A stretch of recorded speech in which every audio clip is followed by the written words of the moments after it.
so much for joining us here on the HIT Podcast. As you know, we have an ongoing commitment to our brief, bite-sized, sort of concise, curated format. And we are halfway into our conversation with Reverend Andy Bales. We broke it over 2 weeks. If you have not watched last week's episode, it is part 1 of this conversation. Start there, go back, watch this part of the conversation. We're about to pick up on part 2 of our 2-part series with Reverend Andy Bales, and we'll just pick right back up in the conversation where we left off here on the HIT Podcast. This episode, as always, is brought to you by Montage Insurance Solutions. And without any further ado, let's get back into our conversation with Andy Bales. Extremely well-versed in the problem from the front rows and obviously have, a lot of well-formed thoughts and opinions on sort of what would be helpful. And I wonder if I can pivot for a second and just think about the audience members that are maybe listening that are in business or human resources or in kind of a capacity to say, hey, how much of your kind of drive and relentlessness is tied to the deep passion you have for what you do? And how important do you think that is in general for folks out there working? Well, it's been the basis of my life for 37 years. I should have come about it naturally because my own dad experienced homelessness from 4 to 17. And his last week on the face of the earth, all he could talk about with me was the pain and embarrassment and shame of being that homeless kid. I told the kids last night that I hung around and Mondays at the mission that that's part of what drives me. And my dad was resilient despite it all. Best man I've ever met.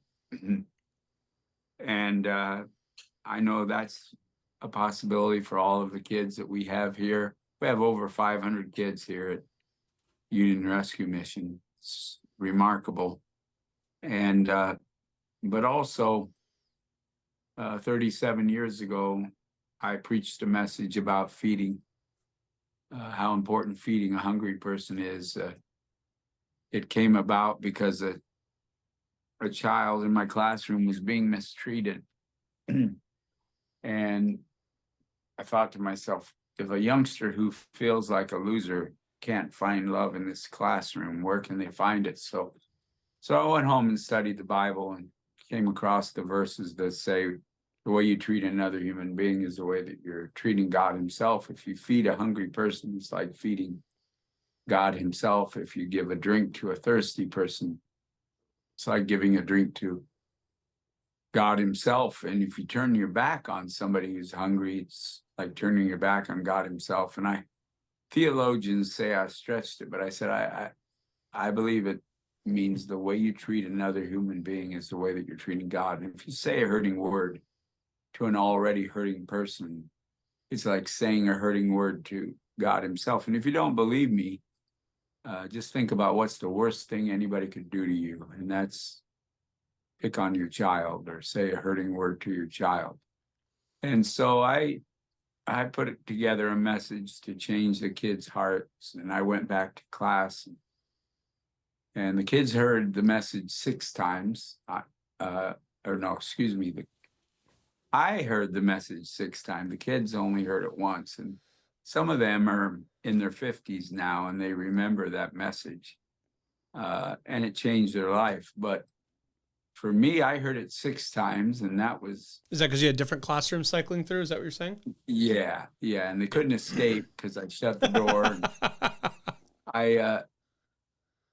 I heard it 6 times, and I went home and told my wife it was the best message I ever preached, and it was the best message I ever heard. I should have taken notes on myself, but that was on a Friday. And then Sunday, I was at my part-time job because I have a lot of kids working a part-time job at a parking ramp. And I was sitting there in the booth. I'm the guy taking the tickets and the money. And a man who was homeless approached and knocked on my window. And he had a long dirty beard, and a sack of soda pop cans slung over his shoulder. And he was staring at my sandwich, and I knew what he was going to ask. And he said, "Sir, can I have your sandwich?" And of course, after sharing that message 6 times with the kids, I said, "No, sir, you can't have my sandwich." And his face drooped with disappointment, and he disappeared around the corner. And I realized I really missed the chance. I missed the chance to practice. Wait, you literally turned down a guy asking for food? I thought you were going to tell me, oh no, this is the punchline? Yeah. And so I prayed for another chance, and I found him on the street and fed him dinner. And a few weeks after that, my missions pastor, and believe me, I didn't tell anybody this story because I was embarrassed. But my missions pastor said, "There's a job opening down at the mission. I think you should go apply."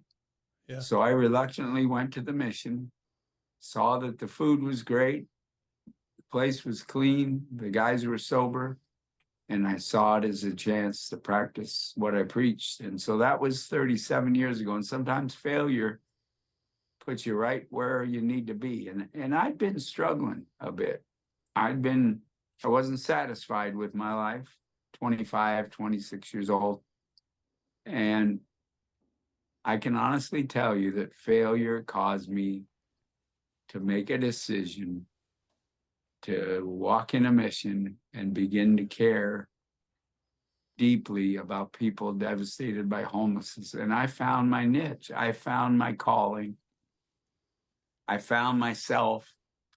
And I had a big heart change. I used to look through people digging out of a dumpster, and I could not feel their pain. I could look right through them as if they were invisible. But since that moment, I've been haunted by homelessness. And imagine living in LA when you're haunted by homelessness. And that's what has caused me to have the drive that I have to not leave one precious human being on the streets if I can help it. And that's why I've been relentless and hopefully made a bit of a difference for thousands of people devastated by homelessness. I was going to ask you that. Is there any way to even quantify at this juncture, this far later, how many people you maybe... If you go on Union Rescue Mission's YouTube page, Stories from Skid Row, you'll not see hundreds of stories. You'll see thousands of stories of people's lives transformed. And, when you do it for a total of 37 years and almost 19 years here at Union Rescue Mission, I've helped feed millions of meals. And we had something at our firm that we came to bring to Union Rescue Mission for a Thanksgiving one year. And it might've been the day before, whatever it was. And I showed up and went to like the office building because I was younger and I didn't know you quite as well. And I was looking for the president of the organization. So of course I went to the office building. Boy, they shook their head at me like, "You silly fool. Andy's not here. Andy's on the front lines. Go find him in his wheelchair, cooking, serving food, giving things out. Like, do not go looking for Andy in the ivory tower when there's a pinch of work to be done." Yeah, we've deep fried turkeys at Thanksgiving every year, and to get it done quickly and make them fresh, we switched to everything. They used to bake for like 6 weeks, but we deep fry for 24 hours the day before, and then we feed a wonderful meal. I guess this year was the best meal ever.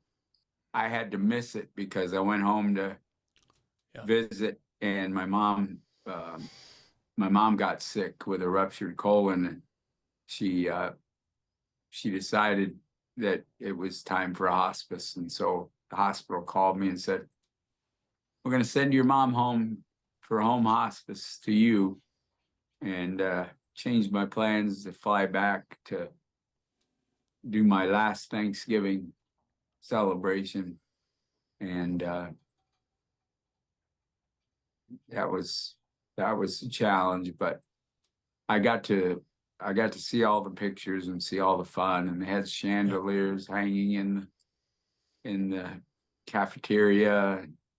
That's so sweet. Yeah. And, you know, it's not only something that you've, you know, given life and limb to. I know, you know, a professional friend of both of ours, Bill Conine, he always talks about how amazed he is when you go to that donor wall and you get to see some people who have given financially to the mission. And you know whose name is right up there amongst them. Yeah, my wife and I received a special award, Life Builders Award, for our commitment, and didn't quite reach my goal yet, but we've given significantly, because I believe where your treasure is, there your heart is. It's not where your heart is, there your treasure is. You don't wait for that. You put your treasure toward what you care about, and your heart follows. Oh, you put your house up one time, didn't you? Or you said you were going to, if you guys I didn't said hit the number? I was honest. I mean, my board said you're going to have to lay off some people and empty the first floor. And I said, I got a different plan. I'm going to sell my house, and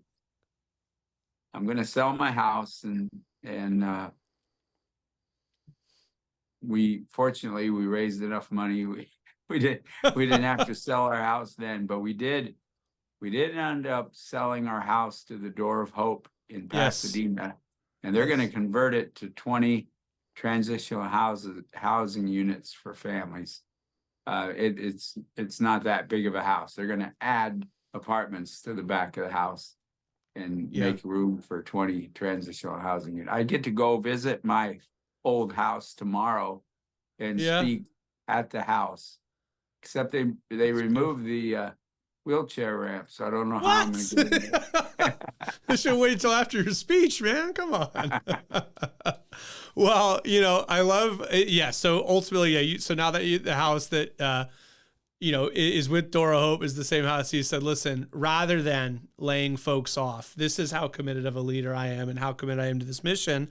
And you mentioned that, you know, you had to tell the board that, and I don't know how far we want to unpack, but just as far as folks listening, and maybe even people that are, you know, looking to glean professional advice, you have experience wrestling with a board. Oh yeah. But you know, maybe they have motivated me to be the best that I can be, right? And they pushed me to, during the Great Recession, some of them pushed me to sell Hope Gardens. And I said, no, over my dead body, I can't go out and tell the families you're going to return to the streets of Skid Row.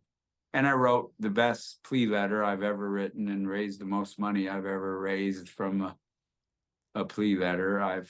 I remember being about 5 million short in June, and I called one of our most generous donors, and I said, I'm thinking about riding my bike from Skid Row to Sacramento. And he says, I'll give you $1 million match if you do. I said, I guess I'm riding my bike from Skid Row to Sacramento. My wife and I rode our tandem. It was when I was, I think I was only missing one leg. And we rode 3 years in a row from Skid Row to Sacramento, both to raise awareness and raise, wow. And raise awareness and speak out about the need for immediate shelter for people. And that's what I still think. We need a right to shelter like New York has. And they have a law that if it's going to be 32 degrees, you make people come in. Well, the equivalent of that in LA is the atmospheric river, 40 degrees and rain. it can kill you. More people die of hypothermia in LA than die in New York City and San Francisco combined. And so those two changes, a care court where if somebody's a danger to themselves or others, you go and you plead with a judge or a mental health referee to get them help. Those three changes could make a huge impact. And then the immediate shelter and innovative, imaginative, affordable housing could make all the difference in the world if our city and county and state will do that. Remarkably, the funny thing is, I think Friday I get to go get an award from the city council that I pick on all the time. Every time someone puts a mic in front of you. Yeah. That's amazing. Well, and I know that this has obviously been a long time career passion. I don't know how much we've touched on it today, but your tenure with the mission is coming to an end. It is, because my wife told me that about, I guess it was about a year ago, she said, when you turn 65, I'm going to return to our redheaded grandgirls in Iowa, and you can join me if you'd like. Well, that was kind of an offer I couldn't refuse. So yeah, I alerted our board to start a search, and that time has come. Yeah, where I already moved her back October 31st. I've been commuting via Southwest Airlines, staying at the mission, and I'm having the time of my life here at the mission, but it's been sad, and it's been a little bit of heaven as people are thanking me. And yeah, the kids gave me an award last night and gave me the craft that they made, and all kinds of thanks and all kinds of hugs. It's been a challenging but beautiful week. So you've sold your home, obviously, as you mentioned, to the Door of Hope so that they have more beds and a more roof for human beings, because you believe in that. You mentioned the move back to Iowa, but the fact that from an organizational standpoint, you're committed and making sure that they have enough time and they find somebody. So when you come back and forth, now absent to home, you're literally staying at the mission. Yeah, I'm staying in the chaplain's study, and it's an easy commute. Just jump on the elevator. There you go. It's been a good experience for me.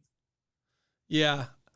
Oh man, Andy, I think that from a leadership standpoint, from a servant leadership standpoint, from a truly believing in what you're doing standpoint, you are one of the best examples of somebody just believing it to their core. It's unbelievable. Thank you, sir. Yeah.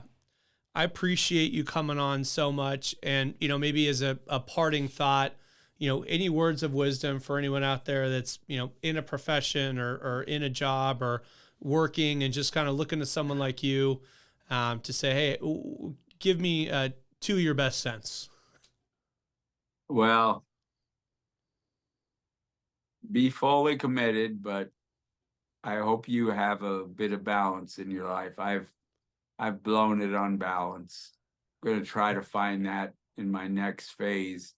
I'm going to go work at a job with inner city kids, foundation for feeding and education in Des Moines inner city, and back to my old neighborhood where I left 24 years ago. I hope I can find balance. Yeah. But that's not really how I roll. But if you're going to do something, do it to the glory of God, and do it all out. And I have loved coming to work every day. I get to see walking miracles beside me, and there's not been a day that I dreaded coming to work because I love what I do. But but have some balance in your life. says the guy with 0. Do as I say, not. This would be the one time, Andy, where you have to say, do as I say, not as I do, because typically you're so good at leading from the front lines. Yeah, I don't, I don't recommend being the wreck that I am now. Right on. Oh, man. Well, again, as an Angelino, I thank you. As a person who believes in the power of mentor-mentee and just having been able to look up to you, be in the same room with you on so many occasions, and now to be able to be so blessed to have you on and just sharing your wisdom on today's episode. I thank you from the bottom of my heart, Andy. Thank you, sir. It's great to have you on. That, unfortunately, is all the time we have here on the H.I.T podcast. Join us next week. Join us every week. And until next week, take a page from the book of Andy and make this your best week yet.